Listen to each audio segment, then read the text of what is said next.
네, 민주당의 공천 좀 얘기를 들어봤고 이제 국민의힘 공천 결과 사실 보수의 어떤 성지라고 할 수 있는 대구 지역 민심이 좀 동요하고 있다라는 관측이 나오고 있습니다. 자, 국민의힘 대구 지역에 지금 조수현 후보 대구 서갑에 공천된 분인데 2017년 발언인데요. 조선 지배받는 것보다 일제강점기에 더 살기 좋았을지 모른다 이런 얘기를 했고요. 2021년에 논란의 도태우 후보는 전두환 1987년 높은 단계의 자유민주주의로의 이행하기까지 과도기를 감당하고 결국 평화적인 방법으로 새 시대를 연 보기 드문 군인 출신 대통령이다 이런 얘기를 했습니다. 자, 박 교수님, 2018년에 유명한 그 이른바 이부망천급 망언이다, 논란이다 이런 얘기들도 있고 물론 뭐 과거의 발언이긴 하지만 그 얘기는 과거의 발언이면 상관없는 거 아니야. 지금 또는 미래를 봐달라 이렇게 얘기한 분들도 있습니다. 일각에선 아니 사람 안 바뀐다. 공인이 됐다고 티만 안 내는 거이실 뿐이지. 이렇게 얘기하기도 하는데 어떻게 보세요? 사실 이제 도태우 후보의 이 5.18 발언 논란, 네. 그다음에 지금 뭐 전두환 관련 발언 논란.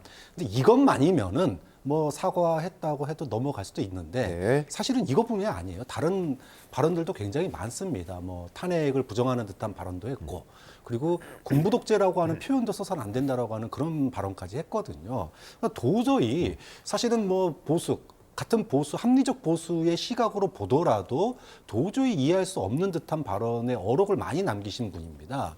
거기다가 일베 사이트에 글들도 여러 번 퍼나르셨고, 이런 분이 이제 와서 5.18 정신을 가슴에 담고 가겠다. 그럼 과연 그걸 국민들이 이해할까요?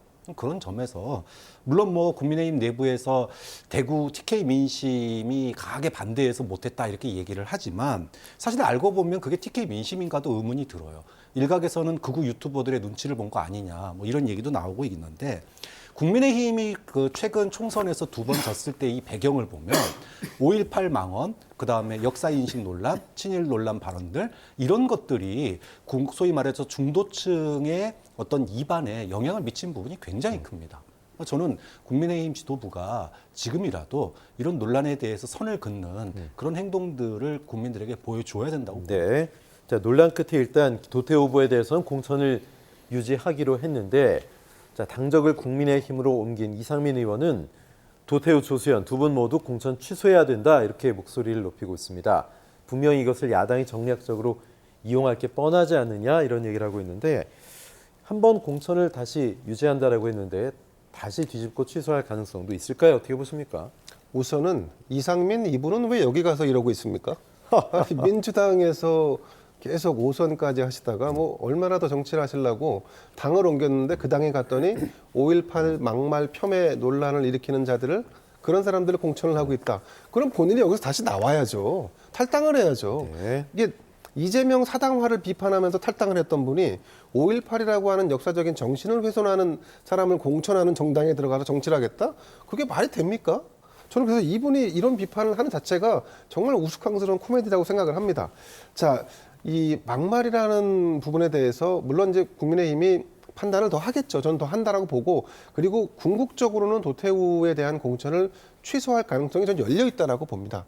그런데 도태우라고 하는 후보자가 지금 하고 있는 어떤 행동들이 과연 그 해명이 설득력이 있는가? 그 여론 추이를 국민의힘은 보려고 하는 것 같습니다. 네. 그리고 이제 그러니까 막말성 발언을 했다라고 해서 그러면 무조건 정당에서 공천을 취소해야 되는가?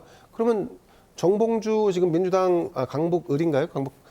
이쪽 강북에 공천을 받는 인물도 그럼 공천을 취소해야 된다는 얘기고 이렇게 해서 SNS에서 뭔가 논란이 될 만한 발언을 과거에 했다고 한다면 그런 것만 찾아갖고 부각시키면 모든 공천을 취소할 수 있는가? 그건 또 쉽지 않은 문제라고 봅니다. 그래서 저는 뭐 사실은 이번에 좀 전에 말씀드렸습니다만 정동영이라고 하는 인물은 사실 2004년도 17대 총선이었을 겁니다. 노인 폄하 발언으로 해서 그야말로 그 정당이 거의 무너질 뻔한 위기를 처한 이런 막말을 했던 장본인이었습니다. 근데 그런 분이 다시 수년이 지나고 나서 공천을 받는 게 민주당이지 않습니까? 결국은 정당에서, 그러니까 우리 양대 정당에서 막말을 하는 사람들을 원천적으로 배제하거나 하지 못해 왔습니다. 근데 과연 여론의 추이라는 것이 어떻게 바뀌고 5.18과 관련된 부분도 마찬가지고 정봉주 전 의원과 관련된 부분도 마찬가지라고 보는데 네네. 지금 중요한 거는 우리가 더 불리한 지경에 놓였어라고 판단하는 그 정당이 먼저 손을 뗄 겁니다. 지금 정우택 의원 같은 경우는 돈봉투 의혹에 휘말려서 결국은 국민의힘이 공천을 취소했는데 이게 이제 어떤 단초가 돼서 시발점이 돼서 나머지 막말도 다 정리한 과자라고 할지 아니면 정우택 치고 나니까 그러면 이번에 바톤 받아서 민주당도 누구 한 명 칠까 네네. 이런 식으로 약간 짬짬이 형태로 정리를 해 들어가는 게 그동안의 양당의 모습이었는데 좀 지켜봐야 할 대목이라고 봅니다. 네,